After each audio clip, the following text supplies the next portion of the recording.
professional level. This is why they're elite.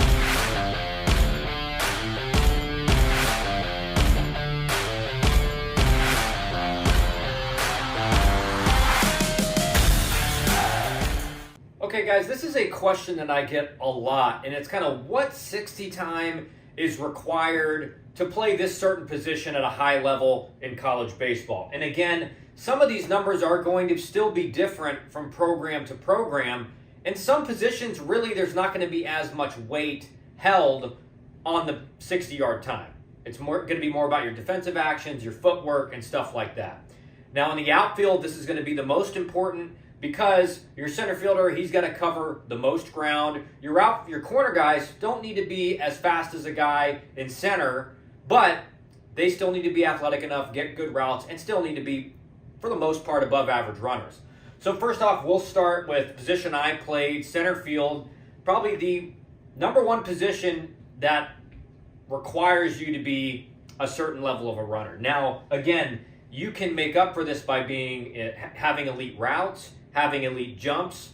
Guys, there's plenty of center fielders like an Andrew Jones or a Jim Edmonds who were not necessarily a burner, an elite runner, but they had great routes, they had great first steps, and so they were some of the best defenders in the history of baseball in center field, but they weren't the elite burner that a lot of guys are when they play center field. So in center, guys, what you're looking for, and like best case scenario that there's no doubt this guy can run well enough to play center field, is you're looking at anywhere from a 6.5 to a 6.6. Now, if a guy runs a 6.7,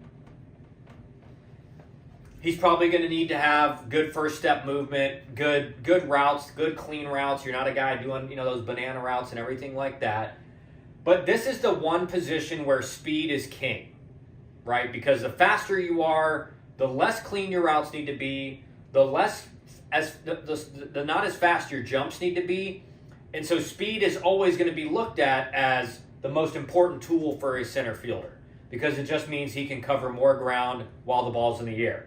Now, you still need to be an athlete. You need to look good in the outfield. There are plenty of guys that can run really fast, but you put them in center field and you look like they're being controlled with a joystick and a controller, right? You still need to look the part and need to look confident out there. But that's, from a speed perspective, what they're looking for. You still want a decent arm out there, but for center field, the biggest priority is a guy that can cover a lot of ground, that's going to take away a lot of hits. Corner spots are going to be a little bit less than this. So again, we're going best case scenario, a guy that's anywhere from a 6.7 to a 6.9.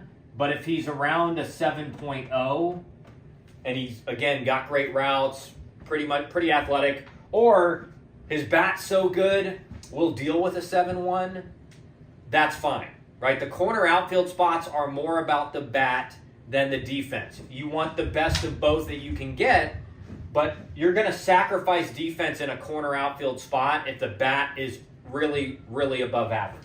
So same will be true in left field. You're going to be looking for something around this.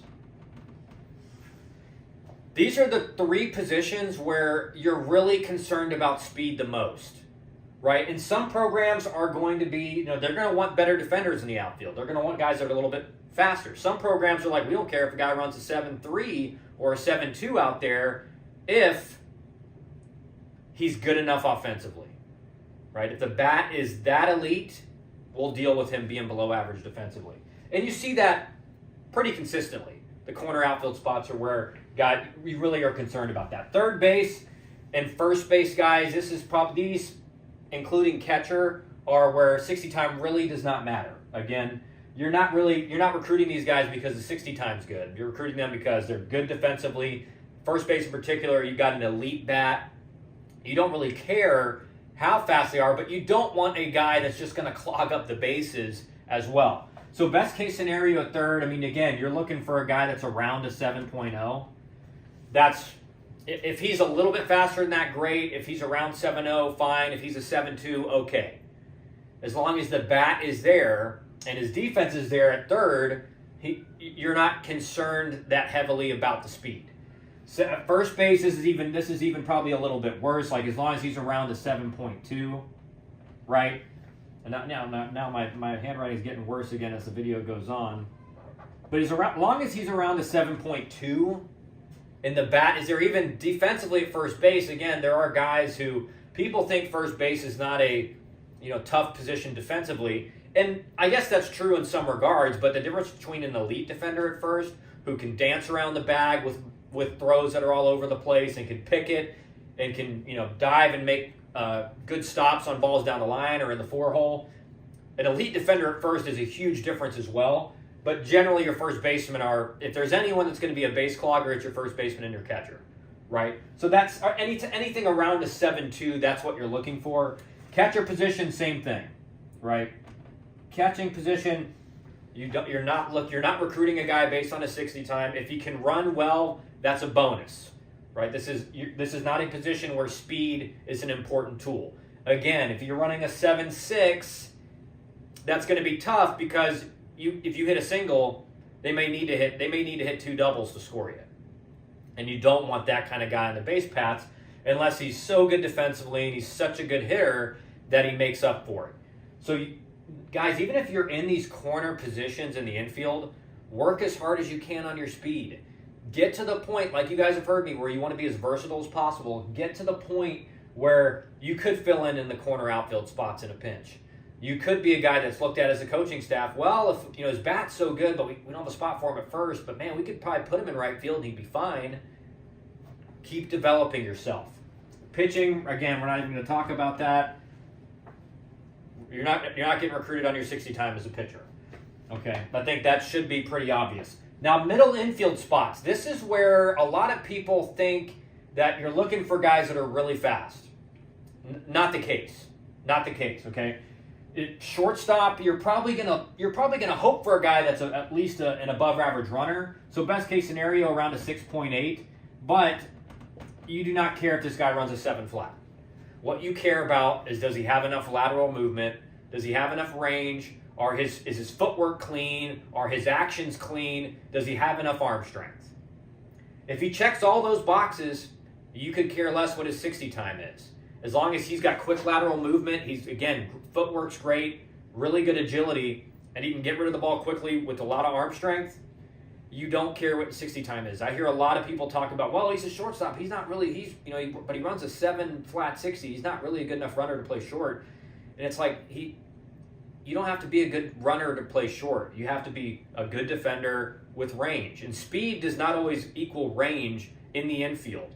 In the infield, it's much more important to have that good first step, again, a clean route to the path of the ball, and that your footwork and your hands work together and cleanly to get rid of it quickly and on a good throw. Obviously a strong throw.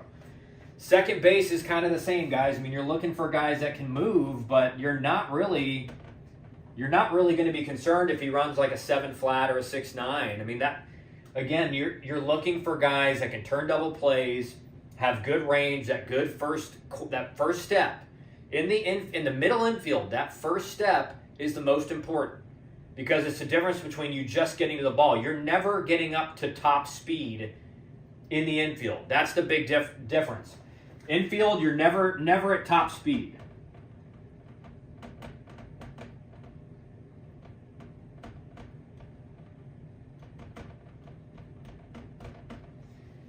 So what does that mean? Right, so 60 time matters, and again, a lot of times in the outfield, you're never running 60 yards, but certainly in the outfield, you're going to run after fly balls a lot where you at least get up to top speed. It's not about that first 10 yards or that first 10 feet. In the infield, it's much more about that first 10 feet. So when you see guys running kind of a 10 yard to try to get times on a guy's 10 yard, that's something you want to monitor a lot more with an infielder because he's only taken maybe 5 steps to the ball. So what matters is how fast he is getting out of the gate or getting off the blocks. Whereas an outfielder may not be and I was kind of this way. I was not a great starter. I was well above average, but compared to my 60 time, my start was not as good as my 60 time. But the reason I was a really good center fielder was once I got up to top speed after a certain amount of distance, I could cover a bunch of ground. And so that's why the 60 time in the outfield is more important. You're way more consistently getting up to top speed and running down baseballs. In the infield, you're never doing that unless you're running after a fly ball that an outfielder probably will catch. And you're not playing shortstop because you can really go back on a fly ball. You're playing shortstop because you're really good at getting rid of the ball, ground balls, and making all the plays. So I hope this helps, guys. Again, a lot of people think that shortstops and second basemen need to be kind of burners like a center fielder. Not the case. Like I said, a lot of these guys will be kind of average to above average 60 times. But if you looked at their 20-yard or their 10-yard, they're going to be a lot higher because they got that good first step, right? If you're a center fielder, it is imperative that you are running something like this to get recruited at this point. You're recruiting a center fielder because he can cover a lot of ground. So if you're at that 6'8" or a 6'9" right now and you're in the 27 class, just start doing speed and agilities. Work on your lower body strength. The more force you put into the ground, the stronger your legs are, the faster you'll get, right? Train explosion, train footwork, and you'll get there. This is something that a lot of people think, it's kind of like arm strength. A lot of people think, it's kind of genetic, and it is in a sense, but you can really dramatically increase your time in a 60, in a 30, and you're home to first by just training in the correct way. So I hope this helped, guys. Let me know what you think in the comments. Again, outfielders are getting up to max speed, going after fly balls all the time. Infielders will almost never be running at max speed. That's why 60 time is just not as important for middle infielders. Are you gonna love it if he runs a 6'5"? 100%. But you're not saying no to a guy based on his 60 time if he checks all the other boxes. All right.